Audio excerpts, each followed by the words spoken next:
其實一個重建發展咧，永遠都係喺香港嚟講不離開三樣嘢嘅，就係嗰個。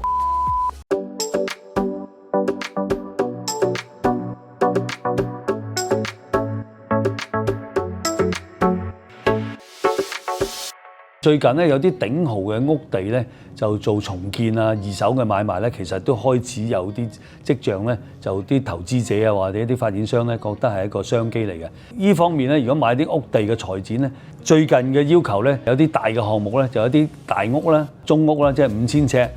以上，咁另外啲10000尺嘅，咁呢啲別墅咧3層或者2層係最好嘅。咁其次之外喺項目裏邊咧，有啲大平層嘅低密度 low rise 咧，就可能係3000尺至4000尺最受歡迎嘅。咁喺呢方面咧，阿 Jeff 有啲咩要注意咧？如果係而家我哋有陣時都會見到咧，有啲客人咧都睇下呢啲豪宅地段、山頂地段一啲重建嘅潛力啦咁樣。站喺一個專業嘅角度嚟睇咧，其實一個重建發展咧，永遠都係喺香港嚟講不離開三樣嘢嘅，就係嗰個規劃、地政同埋屋宇方面。咁啊規劃上面一定要係住宅區啦。咁啊地政嘅話咧，最緊要咧就係嗰個物業本身係屬於一個好嘅地契，即係我哋所講嘅靚地契或者限制性比較少嘅地契嚇，嗰啲990幾年嘅無敵契啊，又或者冇乜限制你可以做。因為你要發展嘅話，如果地契多限制嘅話咧，你隨時要補地價先可以做到你最想嘅嘢嘅。咁跟住落去咧，就要睇翻本身建築物嘅設計啊，要符合翻當刻嘅建築物條例啊，就係我哋所講嘅容積率啊、GFA 啊呢方面嘅嘢啦。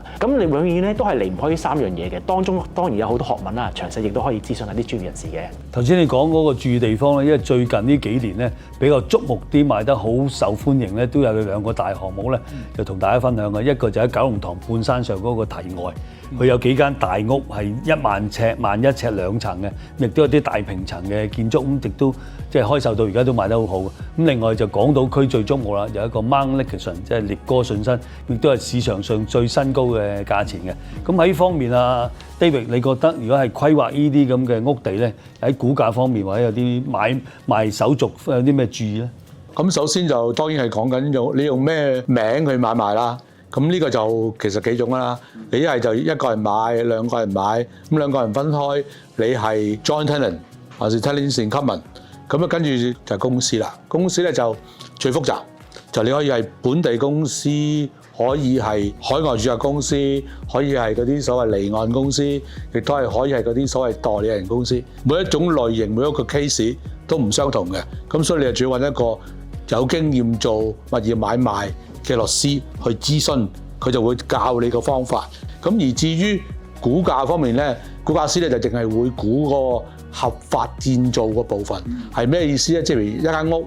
佢 total 有5000尺，可能3000尺合法，2000尺唔合法，咁咧佢就會只估3000尺合法部分。咁佢就會睇下附近啲買賣啲案例啊，尺價幾多錢啊，咁啊乘落去就會出嗰個合法部分。唔合法嗰部分咧，佢會點樣處理咧？就係一方面唔會將呢個部分加落去個總價值度啦，第一樣嘢。第二方面咧，你做樓宇按揭嘅時候，銀行會需要你估一個咁嘅重置成本價值，佢就要估翻要還原翻呢個部分嗰個成本。咁咧就銀行對於佢放貸俾你嗰嚿數咧，係會點樣處理咧？就分2嚿數，合法嗰部分照放俾你啦。如果唔合法部分咧，佢會扣起咗佢。嗰個重置成本部分咧，咁樣分開處理。一般嚟講咧，而家做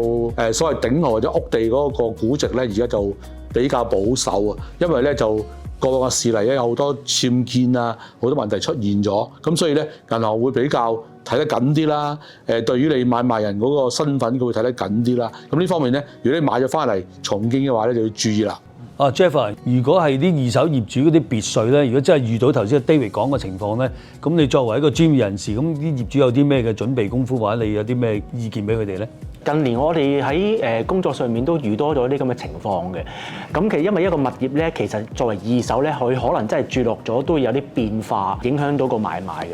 咁我哋通常咧嘅幫忙嘅地方就係做一個專業嘅評估報告啦。站喺一個建築師認可人士上面咧，因為我哋比較熟悉建築物條例啦，我哋可以知道嗰個物業裡面嘅佈局嘅變化，或者係即係籠統啲講個僭建嗰個問題嘅大同細嘅。咁通過我哋嘅一個評估，有陣時係簡單寫少少，有陣時再寫複雜少少嘅意見書咧，其實銀行咧都會作為一個好有效嘅參考咧，去判斷佢嗰個借貸係會有一個點樣嘅調整嘅。因為我哋明白到咧，建築物嗰個僭建嗰個問題係可能係一個結構性嘅好緊要嘅問題啊，定係一個相對少啲嘅變化嘅問題？咁呢方面咧，我哋係可以幫到手嘅。所以我亦都鼓勵呢啲去到呢啲涉及嘅買賣咧，多啲去揾一啲專業人士咧去做一啲相關嘅一個風險評估。